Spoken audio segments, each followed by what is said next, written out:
نکاح کس سے کریں؟ ایک خاص بات سنیں، بہت اچھے انداز سے میری بہنیں سن رہی، اللہ آپ سب کو سلامت رکھے، خوش رکھے، اللہ دونوں جہان کی خوشیاں آپ کو عطا کرے، اللہ میری اور آپ کی آخرت اور ہماری نسلوں کی آخرت کو سنوار دے، اور اللہ قیامت کے دن اپنے محبوب کے ساتھ ہی اٹھنا نصیب کرے، انہی کے ساتھ حشر و نشر کرے، اور انہی کی شفاعت سے بے حساب ان کے پڑوس میں جنت عطا کرے، بیڑا پار ہو جائے، بلکہ اللہ ہم سے حساب ہی نہ لے، صدقہ پیارے کی حیا کا نہ لے مجھ سے حساب، بخش بے پوچھے لجائے کو لجانا کیا ہے۔ بڑی ہی خوبصورت اور حسین ہستی ہے امام حسن بصری، نکاح کرنا چاہتے ہیں، شادی کرنا چاہتے ہیں، کس سے کریں؟ وقت کے بڑے بڑے لوگ امام حسن بصری کو اپنی بیٹی دینے کے لیے تیار، لیکن وہ لوگ دولت کے نشے میں نہیں تھے، وہ مکان اور دکان کے چکر میں نہیں تھے، انہیں تو یار کی تلاش تھی۔ دو عالم سے کرتی ہے بیگانہ دل کو، عجب چیز ہے لذت آشنائی۔ امام حسن بصری نے سوچا بڑے بڑے لوگ بیٹی دینے کو تیار ہیں، لیکن میں نے جس سے نکاح کرنا ہے وہ کون؟ ایک سانولے کالے سانولے رنگ کی خاتون، چھوٹا قد، بہت بظاہر خوبصورتی نہیں تھی۔ کچھ لوگ کہتے ہیں آپ نے ایسا کہہ دیا، میں صرف بتانا چاہتا ہوں حقائق، تاکہ لوگوں کو پتا چلے سفید چمڑی کچھ نہیں ہوتی، دلوں کا تقوی بڑی چیز ہے، دلوں کی پرہیزگاری بڑی چیز ہے۔ امام حسن بصری جیسا خوبصورت انسان اپنے لیے جس کو بیوی کے طور پر مقرر کرنا چاہتے ہیں وہ ہے ذات رابعہ بصری۔ چھوٹا قد ہے، سانولا سا رنگ ہے، کوئی بہت زیادہ حسن و خوبصورتی جمال نہیں، لیکن وہ جانتے ہیں حسن جمال خشیت والا دل اور عشق رسول والا دل ہے۔ تو امام حسن بصری آئے۔ آج کل کی بچیوں کی فکر بدلی، بچوں کی بھی فکر بدلی، جوان کیا چاہتے ہیں؟ سفید چمڑی، سفید چمڑی۔ کہ آج کل کی لڑکیوں کا حال تو یہ کہ میں نے بہت پڑھ لیا، اگر مسلمانوں میں میری طرح پڑھا لکھا نہیں ملے گا تو میں کسی اور کا ہاتھ پکڑ لوں گی جو میری طرح پڑھا لکھا ہوگا۔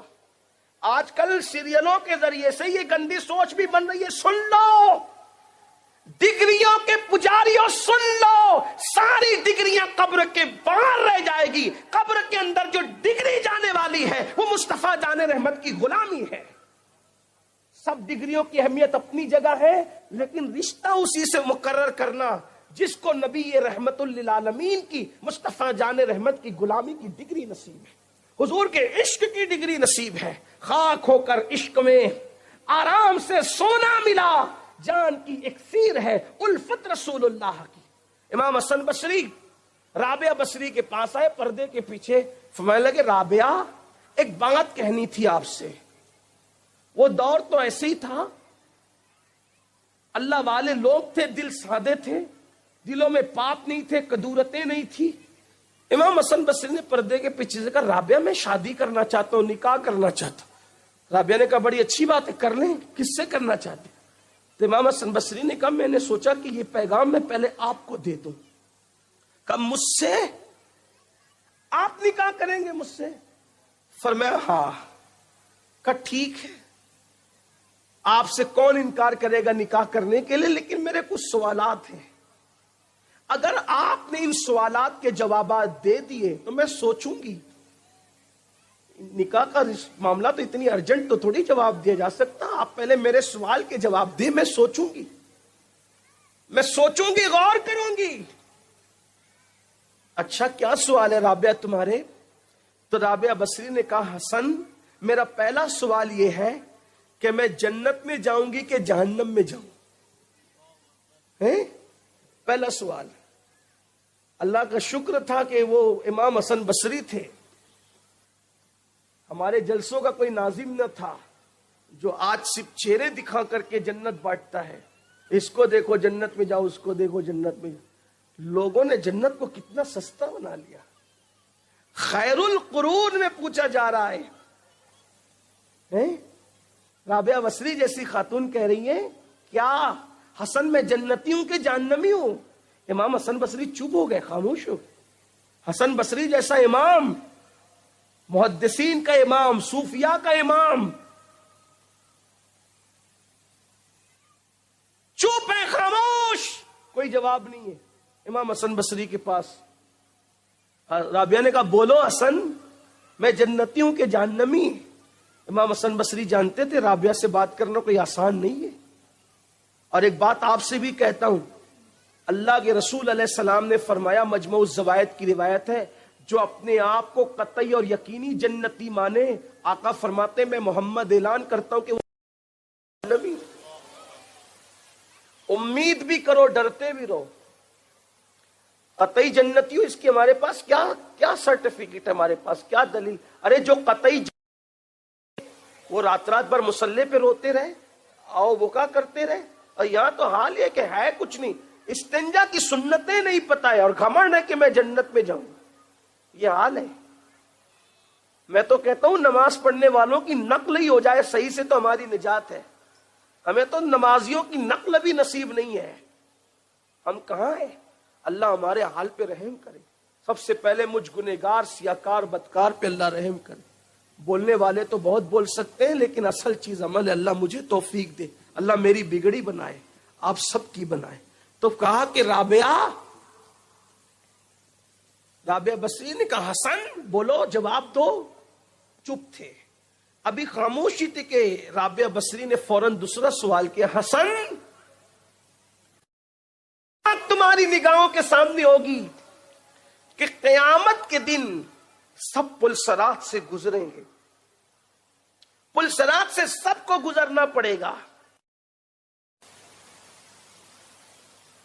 تو کچھ لوگ کٹ کٹ کے جہنم میں گریں گے۔ یہ پل صراط کیا ہے؟ یہ بریج ہے، ایک پل ہے جہنم کے اوپر، جو بال سے زیادہ باریک اور تلوار سے زیادہ تیز ہے، اور اس میں بھی کانٹے نکلے ہوئے بتائے جاتے ہیں۔ آپ روایتیں پڑھیں تفصیل سے، مشکات شریف کتاب الرقائق جب آپ پڑھیں گے تو آپ کو پتا چلے گا جہنم کیا چیز ہے۔ دلوں کو نرم کر دینے والی بات اس میں جو ہے آخری ابواب کے اندر آپ دیکھیں، اللہ اکبر، باریک پل ہے، اور کتنا بال باریک اور تلوار سے زیادہ تیز، تلوار سے تیز اور بال سے باریک، اور ہے جہنم کے اوپر بچھا ہوا۔ یعنی اس سے گرنے کا مطلب جہنم میں جانا ہے، اس سے گزرنے والے گزریں گے۔